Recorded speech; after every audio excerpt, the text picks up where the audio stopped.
verbatim what Christ said cannot be expected to be said verbatim by another representative of God who's also speaking the same principles that Christ spoke. I think it's very dangerous game to speak the same principles or to Why dangerous?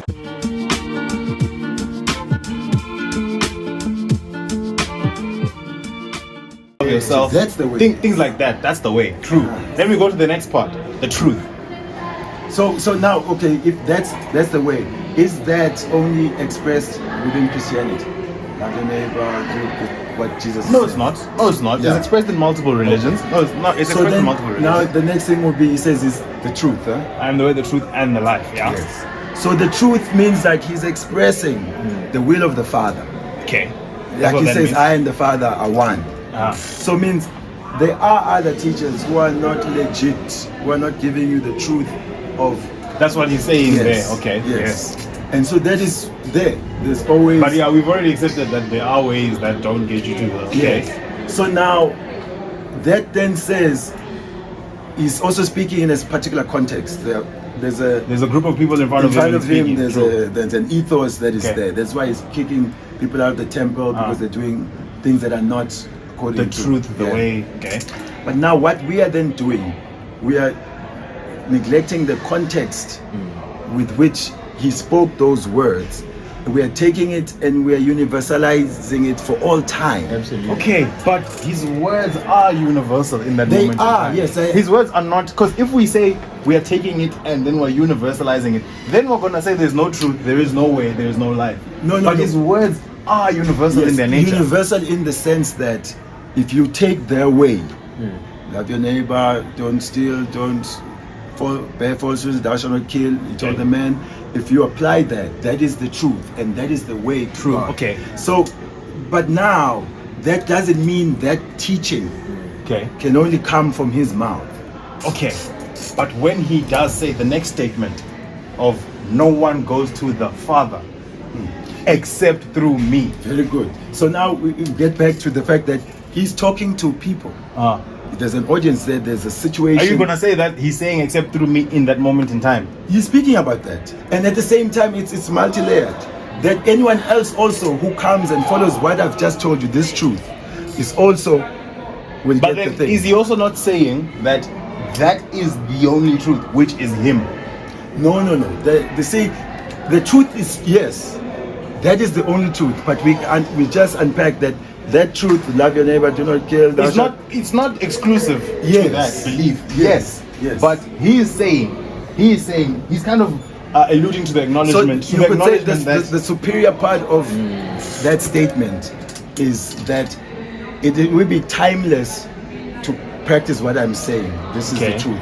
And then the local truth is that there's a context and there's people in front of him. And I'm the only way, means if you go there, Labana, they're saying something else, those are not saying the right thing.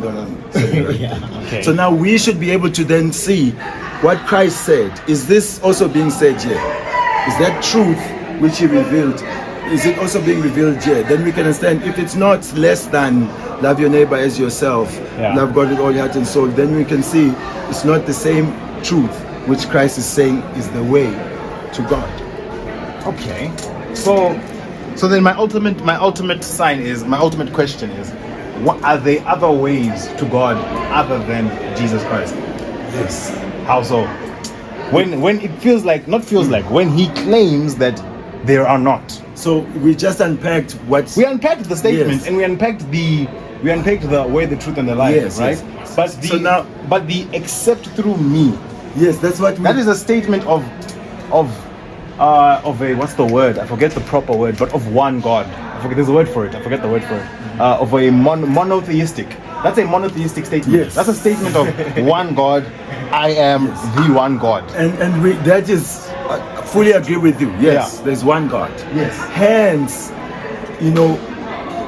Prabhupada in that book can defend Christ because he does not see a clash between what he's saying and what Jesus is saying, because they're all representing this one God. Okay, so does he acknowledge that Jesus is the one God? He acknowledges that Jesus is the Son of God, as Jesus himself has taught. In one level, he can be classified as God. here it's described Shakti Avesh Avatar. I mentioned different As a preacher. expressions of how God comes into the world. Sometimes it's an empowerment, which is God's ability to make something happen. He can invest it in a personality. Sometimes he himself, in his self-same body, he can appear and walk the earth. Sometimes he can take a particular type of form because maybe we need... Okay. Yes. But then, okay, therefore we cannot neglect, if we agree that Jesus is God, the Son of God, Son of God. we therefore have to acknowledge all his other teachings. Now, if there is an inconsistency between all his other teachings, and another claim of, so if someone else claims that same love your neighbor as yourself, right, which Christ claims, love God with all your heart and soul, which Christ claims, but then along the way, there is a disalignment between the teachings of Christ and the teachings of this one particular person. I'm not using a particular example at this moment in time. Can we therefore then say that it is invalid for us to say that they are on equal playing fields? No, we can say that the principles should generally align right across. We should note that. But the details of the teaching may vary because language, time, nature of the people. So like one parent can teach two sons to be obedient to him in different ways. True. Understanding in which way will they respond. So if someone then would say, because you are expressing your obedience to the Father in this way, then you are not really the true son of the same Father because the other one is expressing it in another way. Meaning, verbatim, what Christ said cannot be expected to be said verbatim by another representative of God who's also speaking the same principles that Christ spoke. I think it's very dangerous game to speak the same principles or to Why dangerous? It's a dangerous game because I can mask myself with the same principles, but then put in details that in actuality put you away from the principles which I have spoken. So Christ will speak these principles, which are spoken of by many people. Probably people before Christ acknowledge the principles or the the utility of loving a neighbor. Mm-hmm. They've acknowledged these things before. This is not something that is, of course, a once-off acknowledgement, right? Mm. So it's a principle that multiple people can come to. Mm. But in the details, what Christ claims in the details is that these are the ways, right? In which you can give a unique detail. Let me think. For example, Christ will tell you turn the other cheek, which is basically application to if I do something to you, instead of me acting revenge upon you, I should turn the other cheek and let you walk away, right? Mm-hmm. Christ will teach certain things, that certain acts such as the Eucharist, which some know it as Holy Communion, mm-hmm. which puts you in touch of remembrance of what he did. Mm-hmm. Christ will teach those principles. So details. On better yet, let's go to the main thing. The principles that Christ teaches, he puts them into place, or he allows you to fully enact them by saying that you are forgiven. So he gives the principles that I can come and claim the same principles as Christ, right? I can come to you and say, here are the principles: love your neighbor, don't do harm, love God. I can give you all these principles.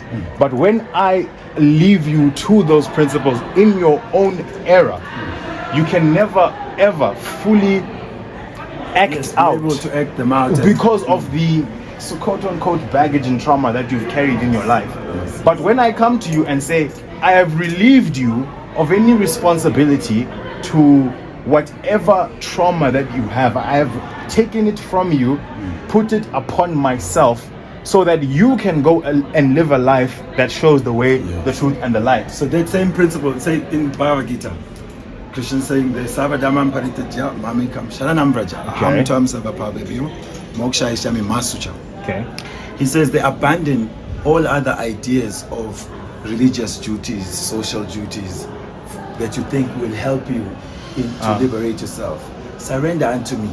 If you surrender to me, then I shall take care of all your sinful baggage, your traumas.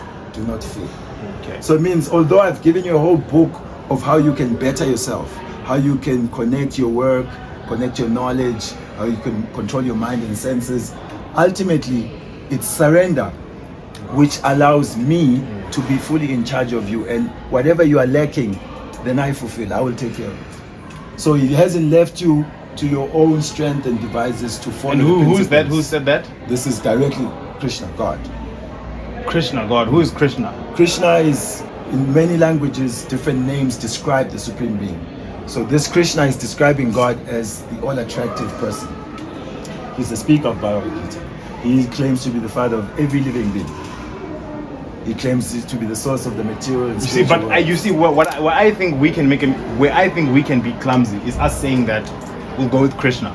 That Krishna can be multiple. I feel like that's very clumsy of us. Why? Would you not say so? Because it is so easy if we take that route to therefore then divert these teachings of Krishna. It's very clumsy of us to say that it can be multiple, an array of this, or this. It's clumsy because it can easily lead us to a path. For example, there's an idea that's brought up in the Bible of how the path to truth is narrow, but then the path to I'm sure you've heard of it. It's an idea that's also spoken of in multiple ways, that like the truth is hard to find, but then it's quite easy to not find the truth. You don't even need to try. You can wake up and put your finger here and you won't find the truth. If we take that approach of therefore many people can be versions, I don't want to say versions is not a good word, but many people can be forms of this God whom we believe, who can bring us to life, are we therefore not allowing ourselves to be more prone to the broader gate? Yeah, here we're not saying many people can be forms. We're saying it's God who comes, or it's God who invests power in persons. Okay. And then it's documented who and how the person has been empowered, or when they will come and what they will teach, and everything is documented.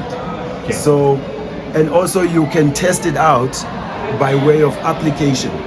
That if you follow that, then you should see the changes that are advertised. Okay.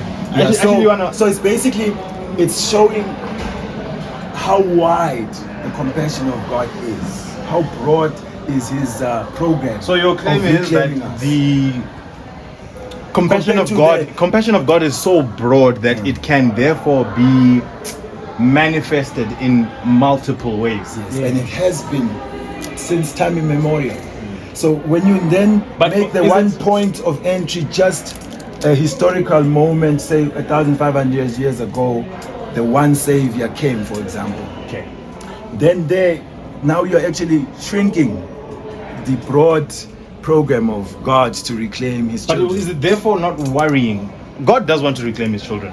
I feel like if it's a God who claims to not want, if it's a God who does not want to reclaim his children, he's not God. Not worthy. Because what's the point? So I don't want to influence anyone, but if you believe in a God who doesn't want to reclaim his children or his own creation, we're wasting time. What are you doing? He doesn't want you anyway.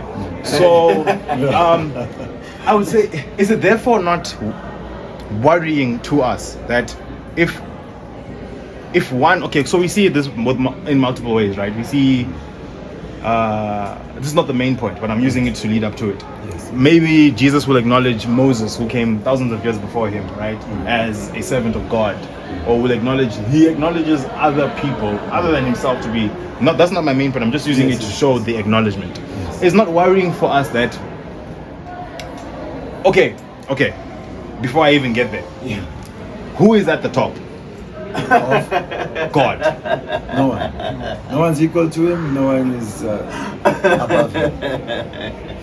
Okay, that's a good question. So you say no one is equal to him, no one is above him. Who is he? Hello. He is the source of everything and everyone, cause of all causes.